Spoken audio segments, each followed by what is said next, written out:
everybody to the Bidness. I am Curtis from Monkey, and we have Brian as co-host. And today we have some really awesome guests for everyone to dig in with. We have Victor Rice, famous ska bassist of the Scofflaws, Stubborn All-Stars, New York Jazz Ensemble, ska jazz ensemble, Mephistopheles, Toasters, Easy All-Stars. This man's been in everything, and he's a recording engineer, does internationally known records, Grammy-nominated records, right? I think I'm right. I think I'm right on that.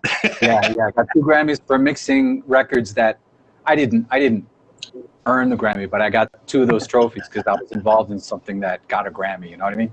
Yeah, fantastic. Hey, man, I'll take it. It's an honor for me to just have a Grammy-nominated person on the panel, so I'm super happy about that. And then we have Aaron Carnes. Aaron Carnes is the writer, the author of In Defense of Ska, the official ska book for the new millennium. So go check out his book on Amazon. Buy it up, eat it up. Sauce. You can also find that at Clash Books if you want to go directly to the source. Absolutely. Yeah. Absolutely. And then we have all the way from England, we have Andy Baker of Andy B and the World. He has been a consistent bassist and musician in several ska bands in England. One of my favorite is Fandangle. He can talk more about all the different groups that he's worked with. He's an awesome guy and a professional cyclist and professional blogger. So we have another professional here in the room. So it's fantastic having him. And last but not least, we have Rudy Sermeno of the original band Flat Planet. Back in the days when Flat Planet and Skank and Pickle ruled the Silicon Valley, otherwise known as the but he's also played with Monkey for several years, and he also had a band called the Joan Wylder. Also was in a band with Aaron Carnes after. Oh, was that the Fashion Police? Yes. Oh, look at that! Me just pulling that right out of here. well, hey guys, thanks for being here on the show today.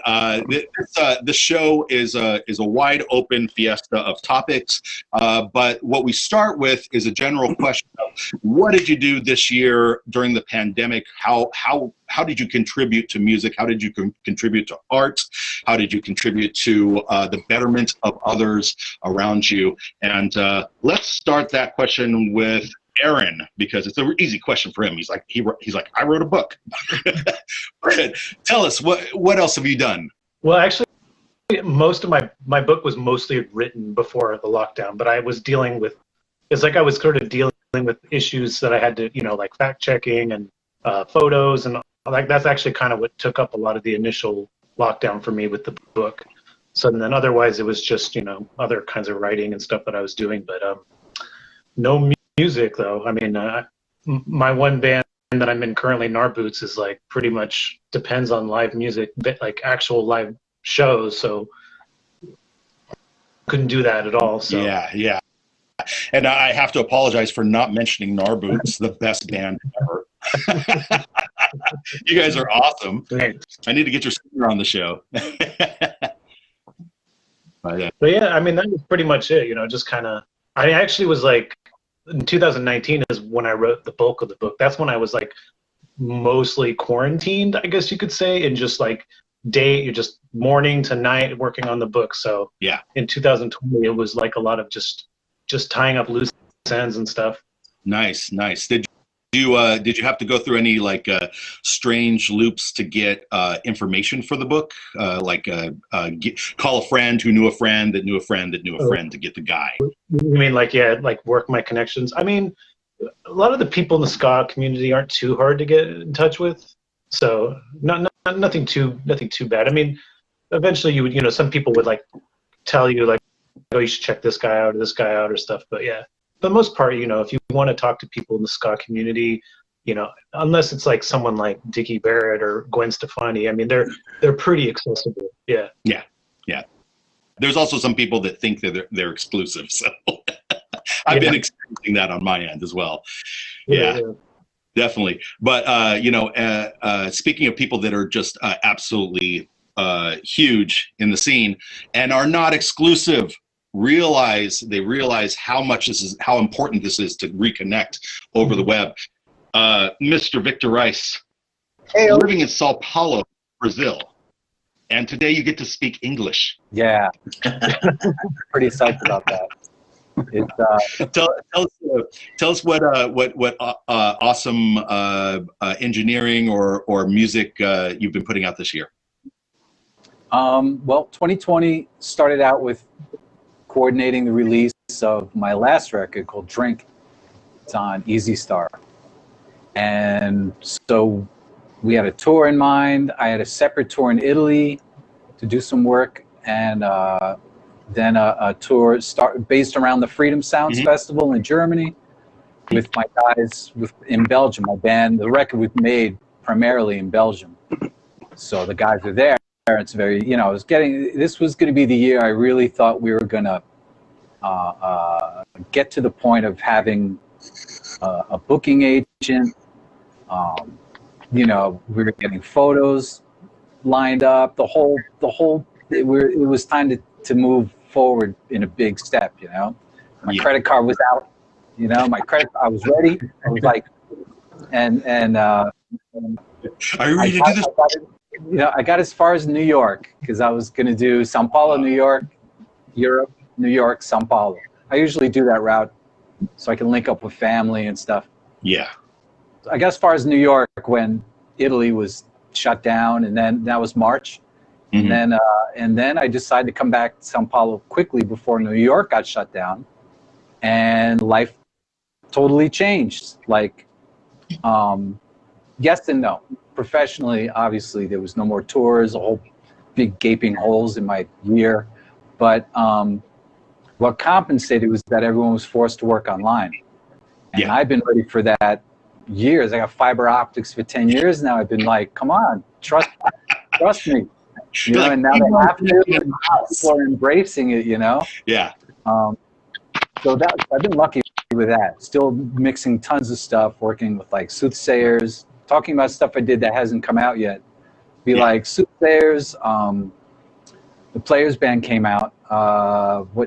There's a band from Oslo, Norway, called Wild Man Rhythm. That record hasn't come out yet. Are they tons of singles? Are they associated with No Torso? No idea. No idea. Yeah.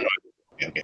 You mean, is that a record label? No Torso is a ska band that was on Asian Man Records, and I know that one of the guys has been contacting me about coming on the show, and I'm like, yeah, as long as you want to do the show at like 2 a.m. because you know, like, it's we're on the other side of the world, and so he's like, I have to get back to you on that.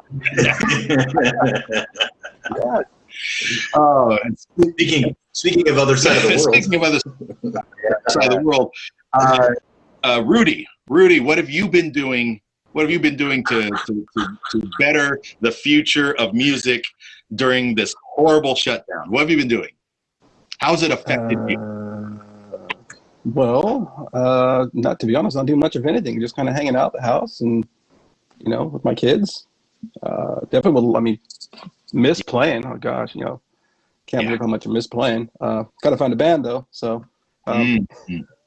But you know, just playing here and there, small for friends and stuff like that. I have a regular gig I do for a church, so I do that, stuff like that. But I mean, and then just trying to, you know, help Aaron, you know, just tell people, hey, get Aaron's book. It's going to be great.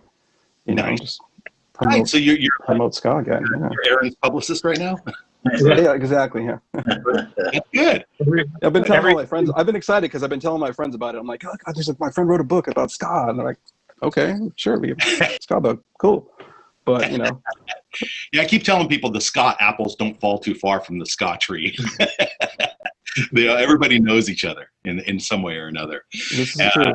Yeah, and we make these connections internationally, all over the world, just like we did with Andy B in the UK. Andy B, I know what you've been up to because I've been part of what you've been up to. You have. Now you can talk about what you've been up to and when it's going to release.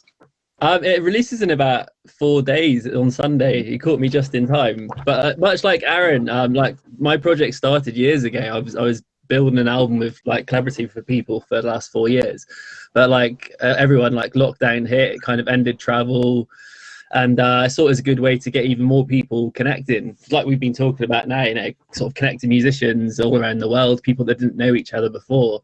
And we went from sort of 70 musicians to 170 musicians. So hopefully we made a fair few connections in that. But yeah, pretty much that, to be honest. I think it's pretty much all I've done with my year. I've not had time to do anything else. Nice. Like Curtis played some incredibly bizarre instruments as well as some beautiful singing and pianos and things. Like I never thought I'd have an auto harp or like a ukulele that was hit with brushes. he wanted a track that had a ukulele on it, and I played it, and the ukulele was too plunky. You know, I'm sure you've dealt with that, Victor. You know, when someone plays a ukulele, it's like blink, blink, blink, blink. It's like so bright and so plunky, right? So it just jumped right out. Sure. So what I did was I got a paintbrush and I just so I could get the ring of the instrument without the plunk. Oh. And it worked. That is great. Hey, Dude, I'm hey, Curtis. now. It's like, yeah. What's up, Brian? Hey, Curtis. I must admit, like when Curtis told me about it, I had a sort of picture in my mind of what it would sound like, and I was like, okay, that's unusual. And when I heard it, it was nothing like I expected. It was really good. It like fitted the. It's quite loud in the track. I think it's part of the melody. It's really good. I like it. Excellent. We have a question from Mike Birnbaum, who plays in the Bandulus up in Portland, Oregon. Yeah, he is. So he said, good to see Vic and everyone today.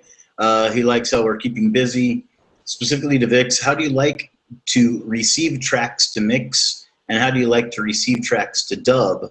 And tell your audience how that works. Oh, that's a good question.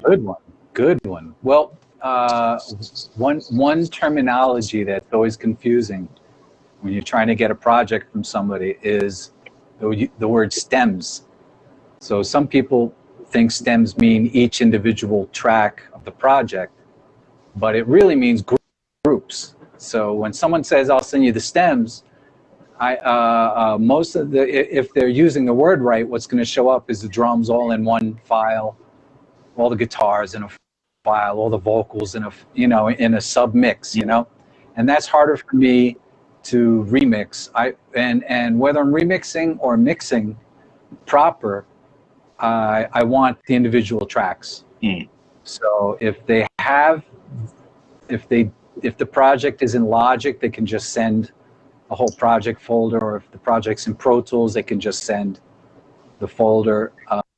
Any other program, you create audio files, and each one's different, but you got a starting point where all the audio files start, and you consolidate all the tracks like horizontally, and then you just send that folder, and that's you can open that in anything, you know. So I like to have, I don't like the stems. I like getting the kick drum mic, the snare drum mic. I want every mic. I want all of it. Nice.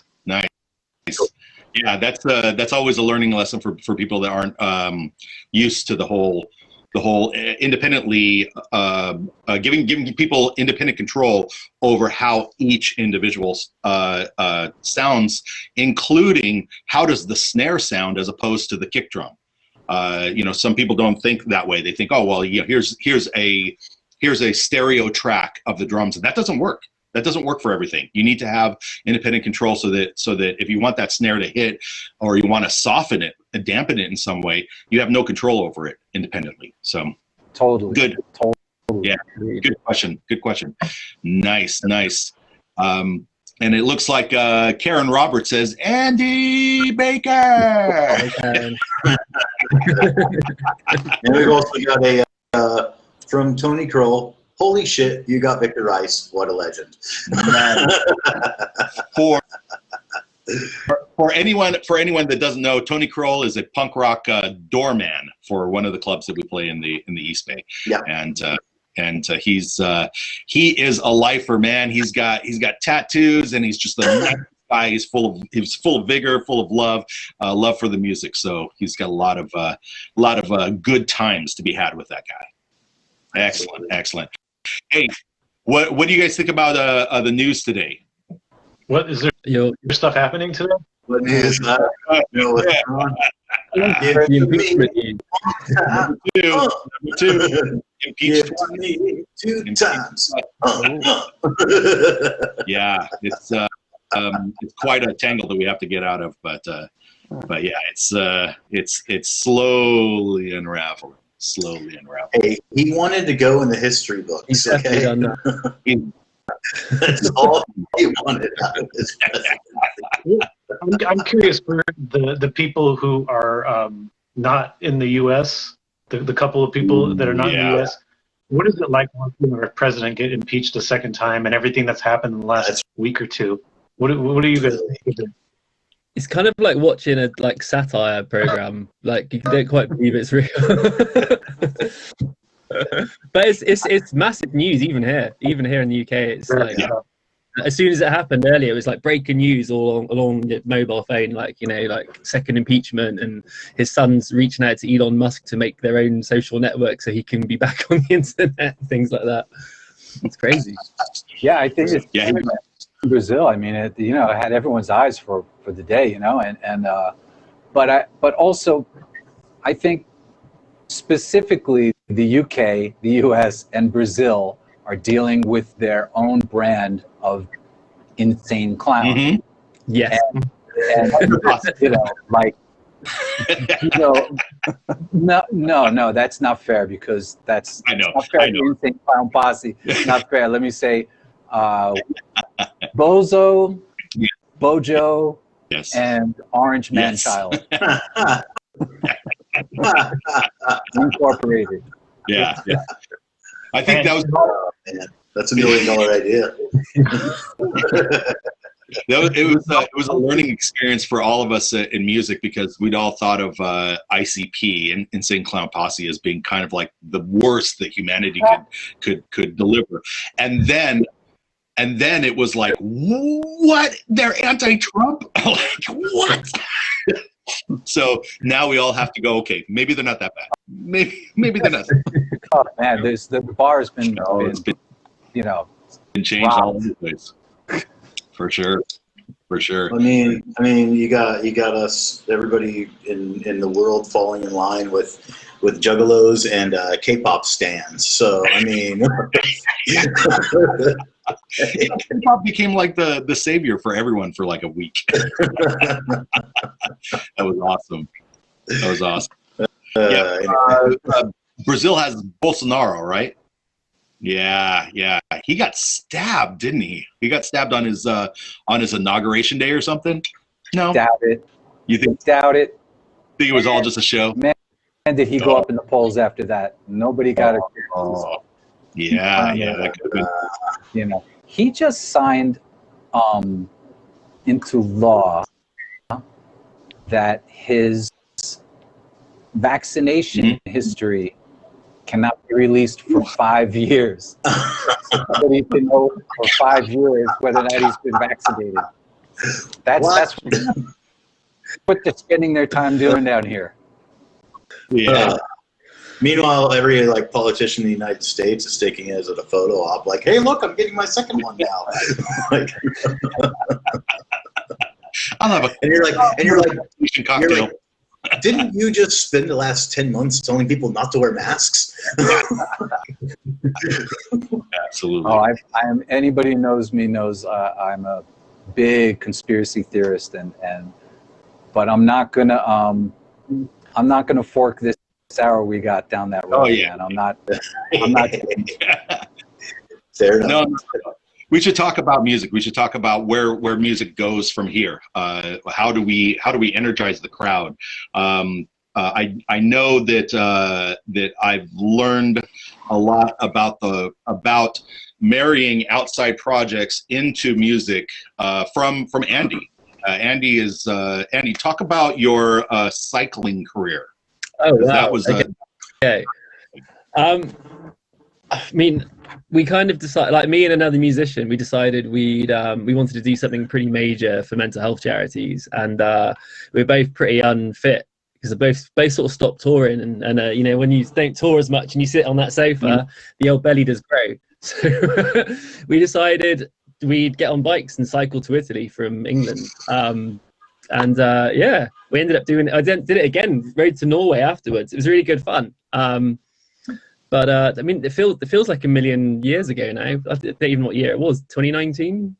Yeah, 2019, I guess. You went 2020. You went over the Alps. Yeah, we went over the Alps. We got to the top of the Alps, the St. Bernard Pass, and there was an avalanche at the top, and so we literally had to turn back round in one day, cycle back down around Lake Geneva, and get an overnight bus to get into Italy. We were like 30 kilometers where we were trying to get. So annoying. It was amazing. It's nuts. Yeah, you guys are better than Hannibal. You should have taken some elephants with you. But yeah, we were still scuppered by a bit of snow, so you know, classic Brits. Nice. Wow, no more power to you. Thanks, man. It was a good experience. Good experience. Yeah, it's good fun to do. But yeah, definitely not quite as in shape as I was then. Now. Yeah, no way. Training's not help that. Like I cross the all the time, and it's the struggle in the car. Excellent.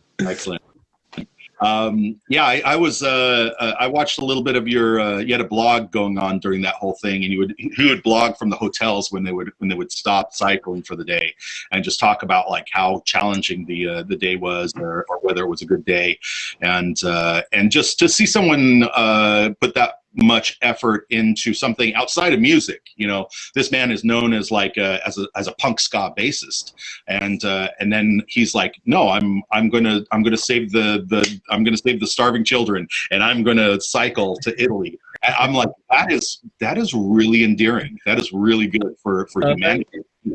Yeah, we wanted to encourage people, you know, to sort of help end the stigma that it's not okay to talk, sort of make people realize it is okay to talk, you know, if you're not having a good time. So when we did it, we thought we'd do videos and we'll just be honest, and we will, you know, if we have bad days, we'll talk about it. And as it happened, like Tobias got an injury. It was like probably the most like. So many things happened on that trip in those like 30 days. We had to talk about it all as we went. It was pretty nuts. Like Tobias got he'd been planning it for 2 or 3 years. He had dyspraxia, so cycling didn't come naturally to him. He really had to practice to even balance, let alone cycle long distance. And he got an injury on the 6th day. Like his knee just sort of, I think a bit of cartilage came off behind the kneecap or something, and he had to kind of grind through it. But we ended up towing him on bicycles, like for one day, just to make sure it happens, because you know we didn't want him to not make it. So yeah. It's pretty eventful. So we did a vlog, and you can see it on his face. He's kind of like just gutted. Yeah, for sure. You gotta grit your way through that. I know that Mike Park. You guys know Mike Park, right, from Asian Man Records? He did a very similar route. He did from the top of America down to the southern America, right? So he's down. Oh, excuse me. From the top of America down to the south borderline of America, right? From Canada to Mexico, and he got about he got somewhere down in either southern Washington or northern Portland, and his knee just swelled up like a balloon. And he's like, I don't even know what's going on, and so he had to call it. So he had to get a flight home. But he had trained, and he was like, I'm going to do this. Like, it's going to be nothing. I play basketball every day, and I've been training on bikes for months now. got up there, and just a good couple of days of that grind would just take it right out of you. So yeah, it's my respect to anybody that can do that for sure. Yeah. Nice. Hey, Aaron, I know that you do. You also write for some magazines. Didn't I see you get published a couple times in Playboy? Yeah, I did a fair amount of work for Playboy. But the last time I wrote for them was in like probably 2019 or early 2020. Yeah. For me, that was like what? I have a friend that's like Playboy. That's like huge. So what did you write about? I've done a different. I had one ska article for Playboy. I went down to the East LA and I reported on the Latino East LA scene for Playboy. This was like that, yeah, 15 or 17 or something like that. But I've also done stuff like I did a feature on Portugal the Man, which was a really fun article. I did a whole thing on artificial intelligence and how artificial intelligence is being used to create or assist create music. That was interesting. I did a whole thing with Google and their whole department. You know, they kind of brought me in and they let me kind of experiment with their programs, and I interviewed a bunch of other people who were doing other stuff. So, and then just other stuff that I've done. But those are probably like been the most interesting articles that I got to do with Playboy. Excellent. Yeah. Excellent. Did you do any other articles with anybody else of notes? Anything that you're super proud of? Any other like publications or any other people with Playboy? Yeah. I did an article for the Sun magazine's kind of a pretty like esteemed literary journal. I did a interview for them. It was there's a guy here in Sacramento I met. He's like a local kind of jazz musician, and I found out that he would go to prisons and he would teach guitar to prisoners. And and it was so the magazine was really interested in that, so I got to go with him. I spent the day with him at a prison and sort of observed the process. And I sat down with him for a few hours, and it was really interesting to see how much the guitar lessons meant to the prisoners. Like for them, all the stress, all the prison politics, all the who you can and can't be friends with, all of that sort of melted away in that 1 hour period they got to be in class. Like nobody cared who was hanging out with who, and they were just very, very calm and just kind of having a good time. And one of the prisoners told me that this is like the only time during the week where he feels human. It was just kind of amazing. Yeah. And so that was I think a really interesting one. I've written for Salon for a little while. I did some Salon stuff. Off and on, I write for Bandcamp Daily, which is actually pretty cool. It's Bandcamp's blog, but they're they pay well, and they sort of write about really weird stuff on their site that no one would ever write about otherwise. Sure. Yeah. That's cool. Yeah, it's I like. I mean, you have Gnarboots, you had. Fashion Police for a while. You had these great bands. His bands are all comedy related. They're all in your face. And I think he's known for right in the middle of a song jumping down and just doing push-ups until the next song break. The next, and it's just hilarious. And to see him participate in that kind of anarchy that just it's like a food fight going to one of their shows, and then to see him being lauded by known publicists, and publications is just awesome. It's awesome, and I like to see people just outstepping their boundaries and just really putting themselves out there and trying to also bring other people along with them. So good on you. Excellent. Yeah. Excellent. We have a comment in the post that says, "Nice that this Charles Vezina reads Playboy for the articles himself." My article. And then he said to fact check that statement, it may be false. The funny thing is, his Playboy doesn't do full nudes anymore, because there's nothing that they can sell anymore because it's all for free on the internet. So they're like, they can find that stuff wherever they want to. Yeah, they stopped doing nudes and then they went back to nudes. Actually, Did they go back? Okay. yeah, it was like they stopped for a few years and then they returned to it. Yeah. Okay. So they Yeah, I saw. they just sat down. Like, I'm looking that up. They just sat down in the boardroom one day for a meeting, and they look at each other and go, "That was a really bad idea, wasn't it, guys?" Well, I don't know if you know this, but you know who my editor No. was at Playboy. Hmm. Speaking No. from the ska Oh community. yeah. Who? James Rickman from Slow Gherkin. Oh wow.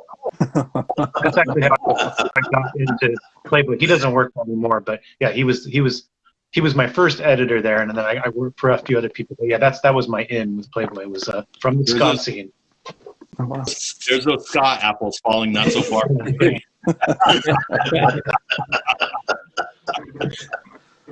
And now you're working with Rudy, the best publicist in the world. Yeah. What can I say? Everyone that was in Flat Planet is an honorary publicist from my book. Nice. I'm just excited about it. It's cool. It's like finally, I feel the same like you, Curtis. I'm like, wow, here's someone I know who's actually wrote a book about a genre of music. Who it's been amazing. Actually, I can actually honestly say Aaron's probably one of the few people that actually turned me to ska. Before I met Aaron, I was playing a bunch of different other music. I've heard ska before. Of course, the English beat, the two-tone movement, the specials, and then my sister introduced me to Fishbone, and then I met Aaron, and it's been a downhill spiral ever since. Just saying.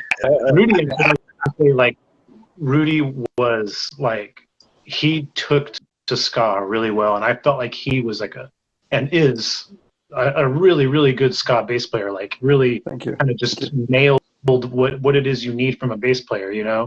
Like Absolutely. the walking parts, the stuff, but not overdoing it, but still like contributing enough. I was really liked Rudy's playing, and then when Flat Planet was me, Rudy, and Mike Vinelli on guitar, I felt like we had like such a strong rhythm section. Yeah. Absolutely. Yeah. Absolutely. No, I can contend or can agree with that. Not contend. Sorry. I can agree to that. Rudy is a very solid bassist. Very solid. Yeah, that kind of brings up the fact that we have with present company. Yeah, I would say. I mean, come on. That does bring up a interesting topic, which is we have 3 lifelong bass players in this chat room. Give us the ska breakdown from the bass side. What do you think? What do you think ska means bass means within ska music as a language, as how it's pushing it, and what do you think is like the best gear? Do you have like a favorite a brand or a favorite sound or a favorite way to tune your bass to get the tone that you get? Let's start off with Victor. Victor, what are your insights as far as bass goes? I think the function of the bass in ska is not as prominent as it would be in reggae, like on Marley's records, for example. But and I think it's pretty. The approach that always worked for me was to approach it as a Cuban. Mm-hmm. Yeah. It is something that obviously influenced the Skatalites, and I use the Skatalites as my reference, and basically that's it. When it comes to what is ska, I've learned over the years to internalize my gatekeeper guy. Yeah. And I've stopped telling people what I think it is. But I have my definition, and I try to stick to it, and that's good enough for me. You know what I mean? I'm not telling anybody. Everyone should have their own definition of what's important. Everyone should have their own definition of love, of what is ska, what is jazz, what is art, what is beauty. Everyone's got to have their own, and really got to have. And if you're an artist, you're obligated to have one. Sure. Anyway, going back to ska. So I think musically, I try to approach it with very open sound, not too much. Even on the electric bass, I try and play it as if it's a string bass, and I limit myself to one finger on the fretboard on the left hand. I play with one finger on the right hand, and I go washtub style just to guarantee that I can never, do too much and fuck it up. Like just do it, physically, which is a great thing about the string bass. It's much harder to mess it up because it's physically strenuous. Do you play up on the neck, or do you play back in the thumb? I play. Well, since we're all bass players, hang on a minute. Oh, he's going to shred. This is my only bass. Nice. That's gorgeous. That is. 65 Jazz. It's had a whole bunch of stuff done to it like 20 years ago, and now it's really settled in. Because it's my only bass, it gets all my energy, it gets all my attention, and the wood really starts to speak after a few years, Yeah. So this bass is like what I got. And for me, it's like I want the cleanest tone possible. So I'm really going for like as close to a sine wave as I can get. So this bass is very, got a woody sound, doesn't have much treble at all. Mm-hmm. I like to play like, if I can get it all on one string, that's cool. Like I could literally lose the top string on the bass, the G, and never really feel, not miss it. Yeah. I know that like a C down here sounds cool, but it sounds really huge on the fatter string. So I like to so I try and find the notes that are, the region where all the notes sound as fat as possible. Mm-hmm. No real equipment demands, but I always go with my my direct box. Canadian Sweet. made passive transformer, heavy as a brick. So that to me, that's part of my my rig. I bring that to whatever studio, whatever stage. Yeah. The bass doesn't travel because airports. Yeah. Yeah. Well. Yeah. So I got another. Yeah. We went. I was gonna say whenever we went on that tour, we went to Europe. I had bought a cheap Mexican P bass, and sure enough, like you just said, when you travel, when we got there in one piece, when it came back, I mean, the headstock was broken, the case was just smashed. So I mean, luckily it was an inexpensive bass. I took just for that reason, but I mean, it was just you can't trust the airlines, especially with a good bass. That's why I feel very fortunate to play trumpet. I can just take it on with me. Like, that doesn't ever get checked. Yeah. So, ever. Yeah. even when I stuffed the empty spaces with all the monkey merch, it's still. I mean, I remember that I had to stuff all the stuff. Like, here, you got room in your case? Throw some more stuff in there. Here, we got some more shirts in there. Yeah, we always take when we go to Europe and whatnot. We take like rolled up T-shirts and CDs and stuff, and we jam them in everybody's backpacks, and then in their pockets and under your hats, in your shoes, wherever you can put stuff. Right? We just don't want to pay that. Yeah, exactly. And I'll remove all the minutia that I usually keep in a guitar case and just stuff every single inch with like rolled up shirts and CDs and stuff, just so that they get across there and we don't have to pay some sort of weird tax for like a box of merch. So that's how you do it in the game for anybody who hasn't done it before. but yeah, unless we're in the U.S. and then you bring every single fucking article of merch that we own. these guys give me shit because I put them in nice bins, but then everyone's pissed off because they got to bring the bins in and they got to put the bins back. Come on, we get the bins. Yeah, and there's nowhere left in the van to sit. Yeah. You're right on the top. You just surf it. You just lay on the loft, right? Come on, man. Just lay on the loft. I think in general, the West Coast was always so much farther ahead than the East Coast in terms of merchandise, and for good reason, because the show, everything just seemed like to us in New York, what happened in California was on just like a other scale, everything scaled up. The amount of people at the shows, the amount of shows, maybe not the amount of shows, because New York you could find a weekly ska thing going on, and maybe in California it'd be more like, all right, this month we're playing Ba, and it's going to be fucking huge, and we're going to sell all the t-shirts, and you do it was fucking. First time I went to California was playing bass for Desmond Decker, and that was '92. Nice. And I saw Let's Go Bowling for the first time. Oh, those guys are great. In Fresno, like packed. Yeah. And the thing that struck me was that everyone was wearing white T-shirts, where in New York it would only be black T-shirts.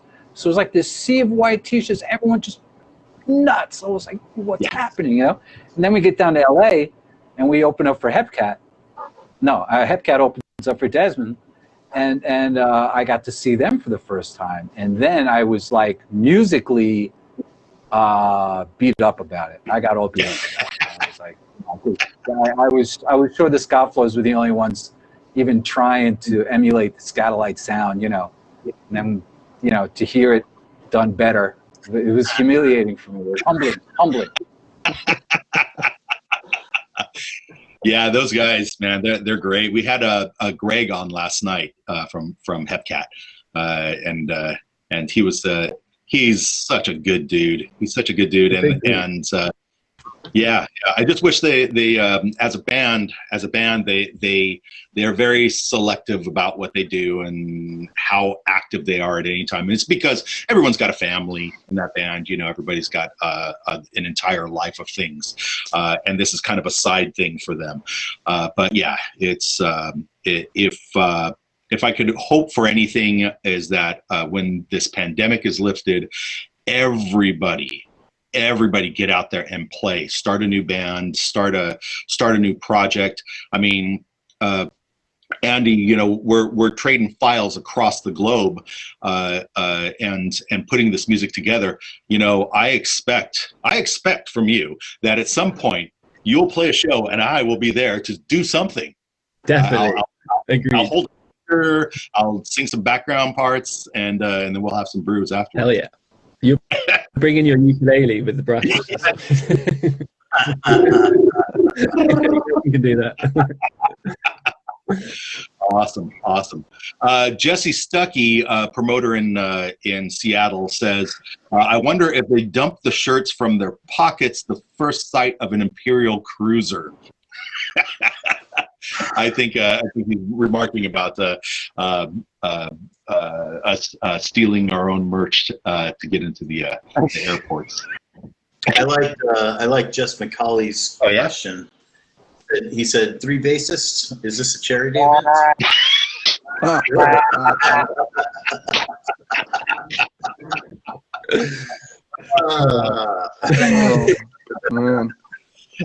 What's it? If you have 3, what do you have when you have 3 bassists?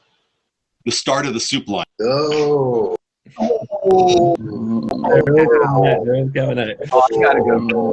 I gotta go. Tell us. This kid comes home, goes, Dad, I started taking bass lessons. His dad's like, cool. All right. How was the first one? He's like, it's great. I learned about the first 3 notes on the low string. You got E, F, and G. He's like, whatever. Awesome. Following week comes back. So how was the bass lesson? Oh, I learned about the first 3 notes on the next string. You got A, B, and C. It's like, okay, Dad, you having fun? I'm having fun, Dad. Awesome. Third week comes by. It was, son, so how's the lesson this week? He goes, Dad, I had to quit. I've got like 4 gigs and 3 rehearsals a week. I just, there's no more time. No more time. Time to learn. No more time. Just put your finger there. No, there. No, there. No, one more. Okay, there. And just go do. Hey, we got Diamond Dave just commented. Oh, Diamond Dave. Diamond Dave. Dave Hilliard. Dave Hilliard's in the queue. Hi, Dave. He was here yesterday. Yeah. What's up, Hilliard? What does he say? So he says, Victor, if it's any consolation, I was impressed by the scofflaws when I first saw you in 1989 at CBGB's. It was very good. You had a nice head of hair back then, too. I wish I had no, I'm glad I don't have the pictures, but that shit was curly. Bane of a lion. Long flowing locks. Awesome. Hey, CBGB's was the place, man. We Monkey, we toured out to the to New York once and didn't get onto a gig at CBGB's with Sturgeon General from Utah. They were our friends. They were playing out there. We just happened to be in town with a day off, so we showed up at CBGB's and prayed, please, just let us on for like 3 minutes, and they wouldn't do it. The record label wouldn't do it. The band wanted us, but the record label wouldn't do it. And then we were going to do a tour, and I heard that CBGB's was closing, and I called them up and I said, for the love of God, we got to get on there. Like this is the one place that we got to play. And they put us on Wednesday at 4:00 in the afternoon on a Wednesday, last Wednesday of CBGB's. We showed up and there was just an ocean of people, like out to the streets. Just people couldn't get in. It was crazy, and it was one of the funnest moments of my life. It was super fun. It was the second warmest show I've ever played in my life. The first was that one in Colorado, right? Oh, dear Lord, yeah. But what killed me the most about the show in New York was it was summertime in New York. So like we played the show in CBGB's, and like every other show that I'm like sweating my ass off and I'm just like gasping for air at the end of it, I run outside to get some fresh air, and it's like 20 degrees warmer and like 40% more humidity outside. I'm just like, get me off the East Coast. This is horrible. The pizza was good. Sounds like Brazil. It was all right. How long has it been since you've lived in New York, Victor? I left New York in 2002, so going on 19 years. Oh, wow. You've been in Sao Paulo that long? Nice. You must be very fluent by now. Yeah, I'm doing well. Actually, I got a gig next week. I'm doing video courses for English and Portuguese. Today. Are these video courses for playing bass, or are they play for? I do that as well. I do courses in music production in Portuguese, and it's a brain fryer. It really cooks the coconut. But you know, it's been great for me. Nice. And they're patient. No, but actually, yeah. I mean, yeah. Almost 20 years here, I'm speaking pretty fluently. You know, depending on the vocabulary. If it's about music, I got a much bigger vocabulary than I do about politics. Yeah. Right. You know. Yeah. But for me, it was the whole. Well, I guess I don't know if it's the same in Portuguese, but the whole like teclavo, teclave, clave. You know, it's like oh well, it means a hammer, but it also means a piano, but it also means a notation, and it also means this. It's kind of that whole branch of music terminology is I get confused in my head. It's cool if since I speak Portuguese, I can read it. I learned it reading, which is amazing. It's like music. You can't do this with English. But the way it's written is the sound. just like written music. You know how to pronounce a word you've never heard, and you can't do that with English. Yeah. You just write down through, though, thought, tough, trop, like you threw out. You write these things down, or just watch the smoke like come out of a Brazilian's head, man. You'd be like, wow. You have to hear it. And it makes it easier for me to understand Spanish a little bit. Helps with Italian a lot, Nice. So I'm lucky. Genoa is a great city because they have a Portuguese dialect because it's on the water. It's one of the first stops out of Lisbon. So they still have this like Portuguese sailor vocabulary there. So I do really well in Genoa. I'm a big man in Genoa. Oh, no, I can eat. Yeah. That's what I mean. Like you learn the word for meat. You get tired of eating meat. You learn the word for fish, right? You get all right. What? I just imagine you getting off the bus and you've got like a drape and like a scepter and you're like, Genoa's my town. No, that's Turin, because my name is Victor Emmanuel Rice, and I'm named after the king Vittorio Emanuele II. Oh. And they got a whole boulevard in my name. That thing is nice. Like I walk down that like this is Your boulevard, sir. my That's fantastic. I need to go there just so I can brag about knowing you. Torino's awesome. I love traveling Italy. It's traveling Europe, and then there's traveling Italy. And I usually do each of them separate. Nice. We've only done the upper part, Milan area of Italy, but even the night that we spent there was magical. Very good. Yeah, so pretty. Very fun. Yeah, except that spat that I had with Micah. All these guys remember that. Our drummer, he was getting cranky, and I was just a little bit. And I was like, for me, I don't know if you guys, if any of you guys lead a group, but for me, like I've been the father for this little band of musicians for years, and I had paid somebody to take care of the tour for me. So I'm like, tonight is my off night. I am going to get drunk for once in my life. I'm going to get saucy. It's going to be fun. And Micah was hitting that wall of like, this is no longer fun. And Curtis is drunk and it's pissing me off. I think he was drunk too. And we went, remember, because we had dinner at that one restaurant and we had 6 bottles of wine. And we were all just like, yeah.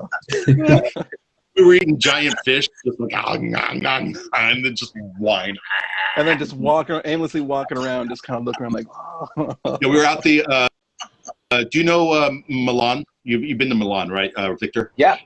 So there's a church, it's a courtyard, big flat square courtyard, and all night there's these guys like shooting these twirlers into the sky, and they light up and they come down. Oh, yeah. And we were just stumbling drunk and just watching these twirlers come down, and it's magic. It's magic. Yeah. It's absolutely It was also the last night of Fashion Week, remember? So there was still all kinds of cool stuff that was set up. Yeah. So everyone was out. There was all kinds of cool fashion stuff around, and I remember that. That was a lot of fun. I remember the guy who was serving us. We went down this hallway. The driver knew this hallway that had like a little cafe in it, and he's like they have a great deal. They basically will put a bottle of wine in front of you, and then a plate of like what were the fish? The sardines, right? The large sardines. And he's like, yeah, they'll put a plate of fresh sardines, a plate of fresh bread, and wine in front of you for like 15 euro or something like that, right? So we all just start throwing down, and at some point he's like, no, you are done, out of here. Because we had eaten the entire kitchen clean and drank the entire cupboard clean, and we're just loud and obnoxious. He's like, no more fish for you. What a magic night. Good times. Good times. That was our only one and only night off on that tour. And then the next day we were back in the van. Yeah, back. We did Time traveling to the next gig. We did something like 40 shows in like 30 days or something. Just ridiculous. It was so many shows because we're here. We got to make the most of it. So we were just get in the car, drive, get out, play, get back in the car, drive. So, and of course, so it was like every other tour. Yeah. Well, our driver was actually Andy's bandmate in Van Dyke. Two of our drivers. We had our buddy Ed. Remember, Ed was with us the first part. Yeah, for sure. For sure. Yeah, and they were just they were hitting the wall. That's for sure. Super fun. Well, guys, it's getting close to the hour. If you got anything you want to push right now, Victor, if you're doing lessons online, can people take lessons with you from America? Can they take lessons from I haven't How do I sign up on that? actually done anything. I haven't given a bass lesson in a long time. And the music production courses are in Portuguese. No. But, I'm thinking of starting a new channel on YouTube to record a bunch of tutorials in English. So if that happens, I'll definitely let you know. I'll definitely come and check them out. Definitely. Right on. Because, Curtis was a bass player from House Tomato Down, just saying. Remember that show we did with them, Aaron? We played one at the Cactus Club with House Tomato Down? Yeah. It was what was House the Tomato and the Brownie. Yeah. Remember? It was the three of us. Wearing candle wax on his chest. Yeah. Powwow. That was his name, right? Powwow.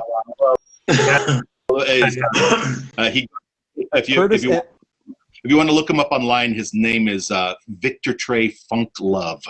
Yeah. Oh, Curtis and his dreads. I remember your dreads, Curtis. I had dreads. I remember your dreads. Yeah. I had a mighty boosh at some point. The sides were shaved, but then the top was like long dreads. Was that right? Or am I imagining that? I did. I had really long hair for a while. I had it down to my butt, and it was pretty amazing. I have actually one picture from that era where I'm jumping up in the air and it's just exploding like a giant flame behind me. And then I thought that to be a rock star, I had to have an interesting look, and everyone was doing these things called thread locking, right? So you get like a bit of hair, you braid it or whatnot, and then you wrap it with a colored thread, and you keep going down and down and down until you have like a rainbow of thread on your hair. So it looks like basically like a long pipe that's just multicolors all the way along. And so I did a couple of those, and I was like, oh, this is easy enough. I could do this whenever I'm bored. Well, 3 months later, my entire head is a rainbow. So I started jumping around and having these great shows, and people were like, man, you got the craziest hair in the world. And then they started getting all busted and broken at the roots because these things are heavy, right? And I'm like whipping them around. I'm like, playing bass and rocking out. And the day that I decided that we were done with the dreads is I was like headbanging or something, and one of my dreads shoots across the room and hits the wall and slides. And everyone goes, whoa! Like they literally, they make this big bubble around it. They're like, don't touch it. So and I'm like, just hair. So in Flat Planet, like, we knew Curtis obviously from House Tomato Down, which was like a slow metal band, and so then fast forward to House. I don't know. I guess the band broke up or whatever, and Curtis starts Monkey, and so we played Curtis's like the first Monkey show, right? Monkey show, yeah. And it was us, Monkey, Skank and Pickle, ME330, and Rudiments. Is that the correct lineup? Mm-hmm. Yeah. Slapstick. Slapstick there too. Yeah. It was a legendary show, but yeah, it was like Curtis's the living room show. But it was in my living room. Yeah. I had to take all the furniture out, and then I literally taped the walls of anything that was against the wall that couldn't be moved. I'd taped it down, bolted it down as much as I could. And then we had a massive pit in my living room. So here we are. We've got concert volume entertainment happening in the suburbs of Cupertino, which is where Apple Computer is, right? So all these people are like, what's happening? And the walls are sweating, and there's a spin pit in my living room, and the police are coming out every 15 minutes to check on us. And then we go on. We were not headlining. We were closing out the show because we were the least loud out of these powerful bands. And we got 40 seconds into our first song, and someone comes in and says, "The police are here. They're going to arrest everybody." And that was it. 40 seconds into our first song. And it was interesting because I feel like I remember you from that band, and then all of a sudden you have like short hair, and Monkey is like, not only is it ska, but it's like traditional ska. Yeah. Like it's like a total 180. Yeah. Well, I think what happened with me, for not to make it all about me, but I started as a guitarist, and I was learning flamenco, right? So I actually got a scholarship for playing flamenco music. But by the time I got to the scholarship, I was bored with it. I was like, this is all, I don't like this. I don't like this. So I picked up bass and started playing with these fools that wanted to play like this funk metal band. And so I'm playing in it, and they weren't willing to become very musical, let's put it that way. And so I left that band, decided to become a singer. So I was singing for a little pop punk band for a while called Wylder. And that was fun and everything, but I have a deep voice, and it was right around the time Pearl Jam was out. And so people were saying that I was the Pearl Jam of the South Bay. And I'm like, this is garbage. And then I was like, the entire time I just wanted to play ska, and nobody wanted to play ska. So finally I said, you know what, everybody out of the pool, I'm starting a ska band. We're gonna do this right. And so, and it was my friend Alan Duffy. He will enjoy me saying this. He recently reminded me that he was the one that said, "Curtis, you should start a ska band." And I was like, I don't have time for it. But here's another friend named Kevin that wants to start a ska band. You should talk to him. And what I was actually doing was telling them to get together and make something happen so that I could walk into something that was already going. Because I had like 3 jobs and like 2 bands. And I was like, get me out of this mess. Just get me into something that's awesome. So Alan Duffy, if you're listening to this, that one's for you. So can I say, yeah.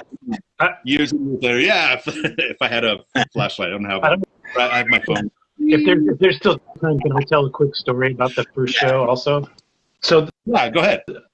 The first show, like when the first time I saw you guys, is when I realized I saw everybody that was in your band, and your original drummer, I recognized him because he had chased me around at the special beach show at the Warfield, drunk off his ass. Like I didn't know who he was. He grabbed my head and like do these slow motion headbutt, and like I swear to God, I was down in the pit in the Warfield trying to watch Special Beat, and this guy like kept doing that, and I kept trying to like escape him, and he kept like stalking me and finding me and doing that, and then he did that show, and I go like, holy shit, that drummer, that's the guy at the Warfield. Yep. Wait, was that Matt, or was that Matt? Was Alan? Oh, Alan, yeah. So I had told the story before that show. I had told this story to Mike Park. I said, this guy at Warfield was like chasing me around. So Mike went up to this guy. He's like, hey, did you know that Aaron, you had like headbutted Aaron at the Warfield? Like Mike brought it up to him, and he got all embarrassed. He's like, oh my God, I am so sorry. I was so drunk. Awesome. I almost missed that show too. I remember I'd left to go eat, and I came back, and right as we're about to go on, I walk in the door, and I see all the guys on stage, like, in the living room, like looking at me like, we're gonna play right now. I'm like, oh shit. Let's just have to like run out. Those are the best, by the way. I don't know how everybody else feels about playing shows, but when I show up at a show and someone runs out and goes, you guys were supposed to load in like half an hour ago, like you're on in 5 minutes. Those are the best shows because you're like immediately in the zone. You're making apologies happen. You're making the equipment happen as fast as possible. You're dripping in sweat before you even start because everyone knows, especially bassists, that if you play with dry hands, sometimes it's like sticky. right? But once the crowd starts dancing and you start sweating, everything becomes like super joyful. It's like everything's exciting and moving like good, right? A little bass. Yeah. Oh, go ahead. I was gonna say a little bass tip is like what I do. Like, well, if you've ever seen people who see me play, I'm not sure if you guys do this too, Vic or Andy, but when I start getting sweaty, I always put my left hand and I run it through my fingers. I get that oil and I put it in the back of my fingerboard so that way it's nice and smooth. So I always get, my natural oil to get from my hair, and I'll rub it on the back of the fingerboard so that when I play, it can actually, the notes it's not sticky like you're saying. It's a little faster. And why do you got to rub it in? Like Dave Hilliard just said, he doesn't have any hair anymore. Why do you got to rub it in? Yeah. It's a base there, but that's what I do. But he's offering, Victor, what he's offering is he's going to come down to Sao Paulo for your next gig, and you can run your fingers through his hair. You can right here at the locks here. You can. Under certain conditions, it can be very, very nice. So simple. Then I'll start hiring you for studio gigs. So you got to come to every session and every studio. You got to. I'm available. There was a band. It was one of the metal bands, one of the hair bands. I think it was like maybe YNT or something like that. One of the older spandex and hair bands, and the guitarist who was a really well-known guitarist at the time, and he would always put on his rider that they need to have a deli tray, specifically a deli tray with salami. He would not go on unless it was a deli tray with salami. And he would never actually eat the salami. He would take the salami with him on stage, put it on his amp, and do this. Just squeeze it every once in a while to get the greasy satisfaction off of his guitar. Missing so many tricks in my playing. just more Meat and hell. more reasons I'm happy to play trumpet. Hey, you brought it upon yourself, Curtis. I can see you taking the trumpet slides out and like wiping them down with salami. I just put them on my armpit. But brass instruments are sloppy too. Oh, I remember super good. I recorded a horn section at a studio, and it's like, you guys got towels? I asked the engineer for towels. They're like, what for? I'm like, you'll see. I put it, and it's funny because like when the horn players showed up, they had their music on a stand, their chairs, the microphone, and a towel. Yeah. On the floor below the music stand. Oh, and everyone was like, dude, you're like, and Yep, in the studio, they were like, "Oh, dude, thank you. That's nice wood floor." For the insight. I keep a towel in my trumpet case that if I'm somewhere that I can't just let it go, then I'll make sure to clean up my mess at the end of it. Sloppy too. What's that? Our friend Melodic is sloppy too. Oh yeah, for sure. Our friend Jess McCauley says, rub the salami while you play? I've been doing that wrong.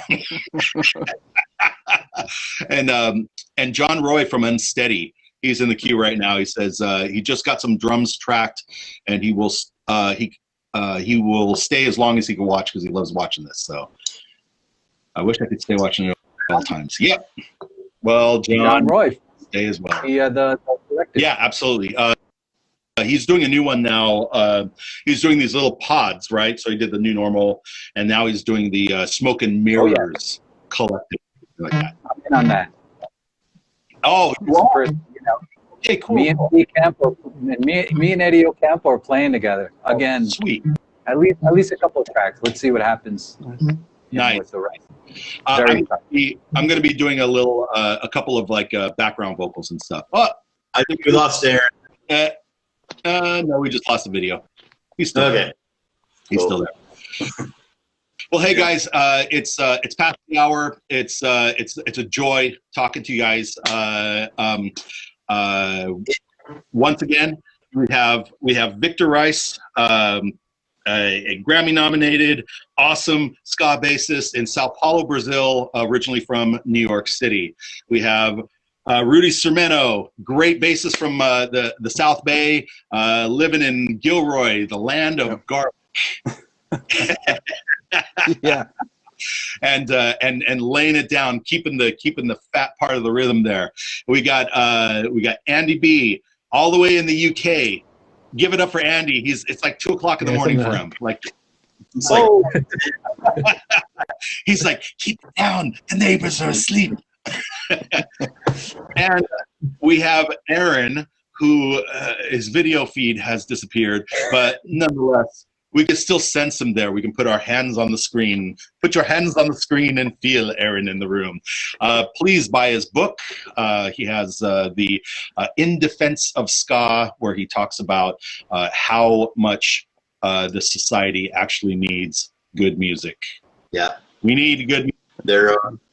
There is a direct link to his actual distributor and everything in the comments if you want to click that, or you can get it on Amazon, but fuck Jeff Bezos and just buy directly from the book house. Clash Books. Yeah, absolutely. Okay, it's been a great show. Thank you guys for hanging out with us. This is the invite, Curtis. Hey, thank you. I love seeing your beautiful faces. Your beautiful faces. Now get out there and make people energized about music again. We need to take control of what's left of the music industry and shake it, make it work again. All right. Yeah, well said. Thank you very much. Guys. Cheers, guys. All right. Yeah. Ciao, ciao. Bye-bye.